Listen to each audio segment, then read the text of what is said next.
we were speaking about the laws of Ayin Hara.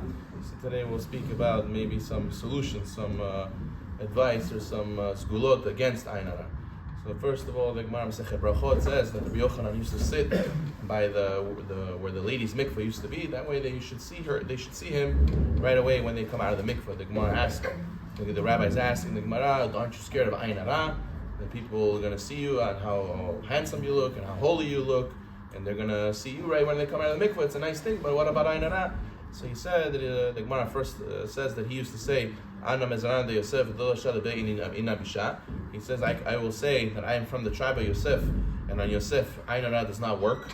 So therefore, if a person says this is a Segulot against Ayin Hara, the Gemara says, and also if he puts his thumbs into his hands, so if he covers each thumb, puts it inside of his hand, and then he says, I am from the children of Yosef, that Ayin Hara does not work on. The Gemara says this is Segulot against Ayin Hara. There is more of a discussion at Achronim, like the Marana Hida, they quote that he says that you should have maybe fish in the house or birds in the house. That way the Ayin Hara will go on the animals, not on the person. There are those who have interesting customs. I heard they put the garlic in the pocket against Ayin Hara, salt they carry against Ayin Hara. Some people they makpid to put lead onto a boiling pot over a person's head to remove Ayin Hara. There's people who do, when the baby's crying, they do kine with tapping with the bread on the baby to remove Ayin Hara. All these Segulot, you have to find a source for them. If there's a source, it's mutar. If there's no source, so then you have to be careful. You might be borrowing from a different culture, from a different goyim. You don't know what's allowed, what's not allowed.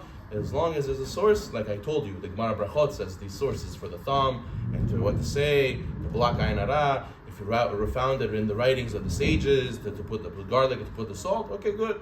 But if not, the person shouldn't be touching these things just because the Babulias say it doesn't mean that it's for a Torah source. The person has to ask for a source for these kind of things. And the person has to know, yes, it's true. Ayin Hara does affect. There's a story, the Lev Chaim writes, Lev Chaim, of Yosef Palaji, Allah Shalom. He says that there was in their community, one synagogue, they had the rabbi who was 40 years old. He was on Rosh Hashanah, he blew shofar, he gave speeches, he read the Torah, and he was chazan. He was everything, one-man show, and everybody was shocked how he did everything. He had strength, he speaks so nice, so beautiful. And right after Rosh Hashanah, he passed away. And everybody said it's because everybody talked too much about how great of a job he did. They put Ayin Hara on him. So therefore, after that, he passed away.